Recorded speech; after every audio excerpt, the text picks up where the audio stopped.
Tears, pain, you never left my side. You remained the same, and I'm so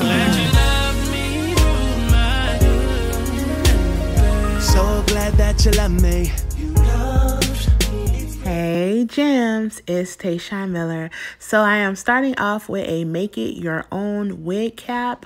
These are my favorite caps used to make my wigs, whether it's a frontal, closure, or a old school half wig or full wig. These are the best caps for making units. Right now, I'm just making sure that the cap is lined up with my mannequin head. Please excuse me for holding it in my lap, but I really needed you guys to get a good angle on me doing this frontal. You guys know I have issues with having a tripod. I did purchase another tripod, but it's not a good one. It was like really cheap. And I actually got it from the thrift store. So until I get a better one, this is the method that I had to use to do it. But anyway, you can see pretty good. Here is the hair. I don't know where it's from or anything. My client gave it to me like this. She colored it herself. I really like it. It's really cute. And yeah, I'm just gonna show you guys the bundles. It's 3 bundles. I think it's a 12-inch. There was no tag, but I work with hair like every day, so I pretty much know that it's a 12. And I'm thinking that this frontal is about a 10 to 12 as well.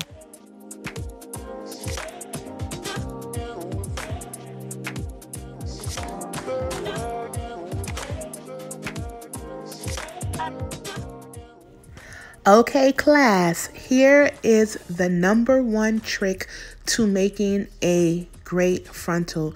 You want to line up the front of that frontal. I don't care how long it takes. You better line it up, because if you don't, what's going to happen is it's going to give you a bulk when you sew it down. It's going to give you like gaps, and you don't want that to happen, trust me. So now I am going ahead, after I pinned it into the place where I want it. Now I am just braiding it to keep the hair out of my way.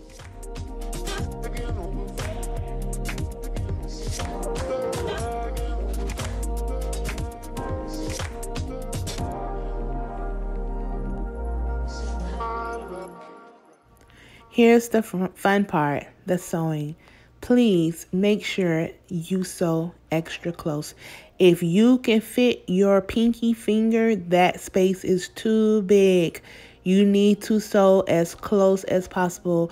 You can even sew stitch on top of stitch. If it takes 2 hours for you to just sew the frontal, oh well, it needs to take 2 hours, because if you have any gaps, that frontal is not gonna lay, baby. Trust me. I've made the mistake of trying to rush my frontal, rush a client's frontal, and had to go back over and stitch it all over again, because when we parted it, it was gappy, and you don't want to have to make another wig all over because you was rushing. So take your time and do it the first time.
Now I am finished sewing. Look at how nice and secure that is. You see no gaps when I lift it up.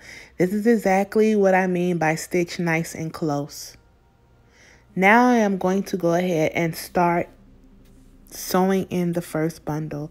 I'm not going to show the full thing at all because I have so many videos. I'll just maybe link one or two of them so that you can see the method of me fully making a wig. In a few minutes, I am going to skip to the top because I feel when making a wig for me and my strategies, the most important tracks are the first ones that start and the last ones that go on top before the frontal or the closure.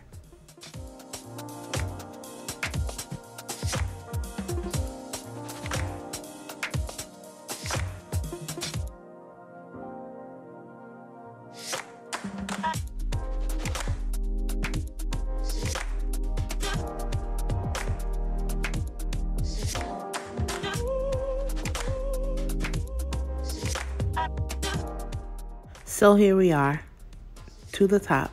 This is not the last row, but I just wanted to, you know, give you guys a little bit of visual. I am still keeping it clean. You want to make sure that this is done all the way through. That way you will not have any loose tracks anywhere.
Now I am doing the last track. You see how close that is? Please make sure that that last track gets sewn extremely tight and stitched very close together, because this is the track that possibly will be seen if the wind blows a certain way or if the person scratches their head. And you just want to make sure that that track stays in, it doesn't come out or anything like that.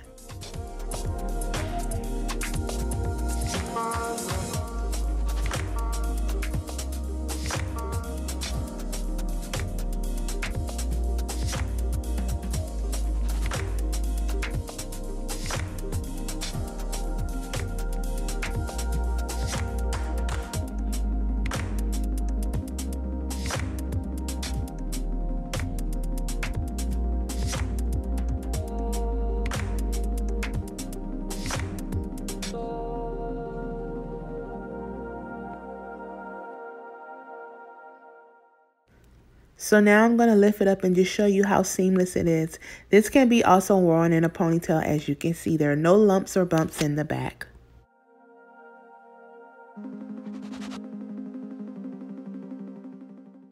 Okay, so I've already done my plucking. Because this is a blonde wig, you don't want to do too much plucking for two reasons. One, when you try to pluck, the hair is already super soft because it has been processed to the max so that it can be this blonde color.